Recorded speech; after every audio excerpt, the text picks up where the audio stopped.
Ok. Først og fremst, den ting når dere serverer vin, var viktig det at når de kommer ved bord ved gjestene, han har bestilt en vin, eller du har anbefalt en vin, og det er viktig at du kan nevne den vin til den gjest, uten å gå her og lese. Så jeg kan si at det er Blossom Hill Chardonnay 2010. Hvorfor vet jeg det?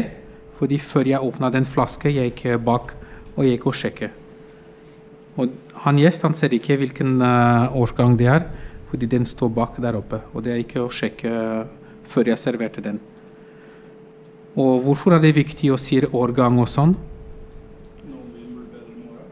Helt korrekt, det blir bedre. Noen blir bedre med året, noen blir annerledes, dårligere eller annerledes med året, og det er noen gjest som vil ha den 2010, fordi det står på kart at du har den 2010. Så hvis... Det går ikke. Ja, vi sier rundt 10 år da. 10 år da må du begynne å drikke og passe på. Så generelt, fra 5 til 10 år da må du tenke på å begynne å drikke den vinen. Så det er noen som holder lenger enn andre. Men hva er viktig er at gjestene, hvis han bestiller 2010, han får 2010. Hvis jeg sier her Blossom Hill Chardonnay 2011, og han sier nei, vet du hva, jeg bestilte en 2010. Da er det, vent litt, da går jeg og sjekker. Eller da kan du spørre, er det greit at jeg åpner den? Og han sier ja eller nei. Hvis du åpner den flasken, og det er feil årsgang, feil navn, og sånn, da har du tapt en flaske. Og vi snakker penger. Rundt utsalg, rundt mellom 350 kroner for en flaske vin i restaurant. Hvor mye betaler du for mat? Rundt 350 kroner, ikke sant? Så, og det kan du tjene mye penger, fordi det er ikke mye jobb. Det er bare å servere, åpne og servere. Så det er bra dere gjør en bra jobb å begynne med. Så når du har presentert en vin, han gjest sier ja, da kan du åpne den vinen. Og han skal smake litt. Så da, hva jeg gjør når jeg serverer bare en liten bit, og jeg snur den flaske så at den siste dråpe går rundt korken, og ikke rett på bord. Og da kan jeg tørke den. Jeg kan vise den igjen, fordi han har kanskje glemt hva slags vin han har bestilt etter 2 minutter. Og da kan han smake og si om den var bra, eller lukte om den var bra eller ikke.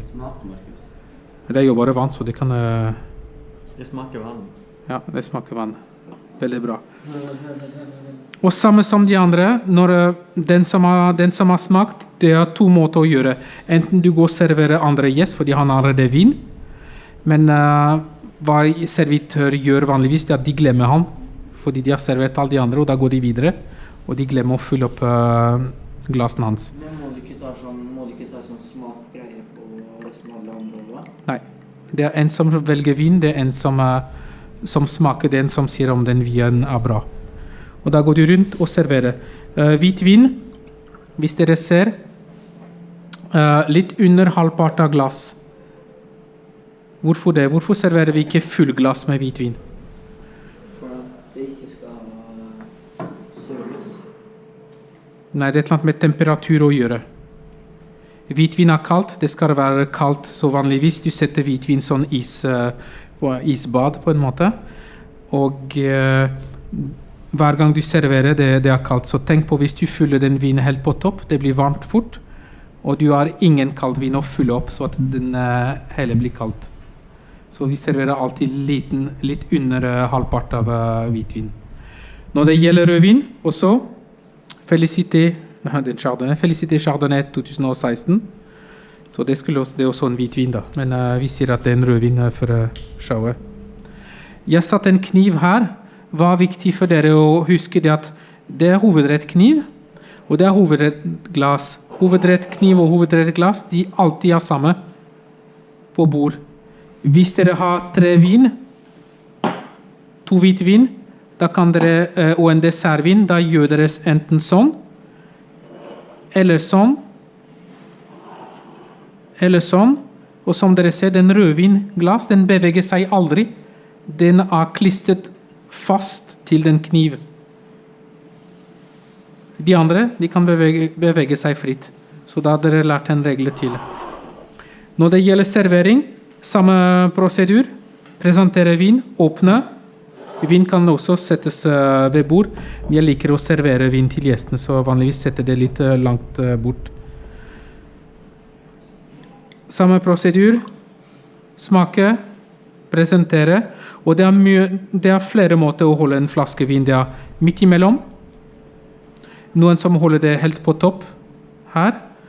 Noen som holder det under her. Som serverer det sånn. Det er litt vanskelig. Jeg liker ikke den metoden, men noen gjør. Noen som tar det veldig høyt. Noen som tar den midt imellom. Jeg liker det midt imellom. Jeg har bedre grep. Helt korrekt. En ting som er viktig, er at den navn her er alltid tilgjengelig og synlig.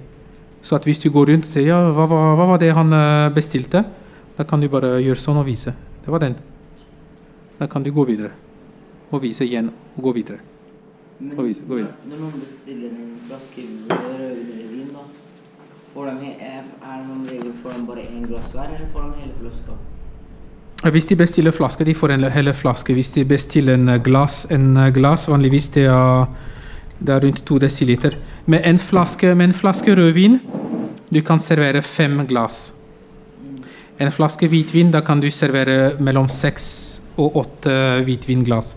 Det kommer fra størrelse. Men rødvinglass vanligvis 5. Og som du ser rødvin, jeg setter bare litt bit over halvpart. Og da klarer du 5. Og hvor mye koster det for en glass? For flaske koster det 350, for en glass koster det? Glassvin det er rundt 80 til 100 kroner per glass. Det kommer fra hvilken vin de har valgt å ha.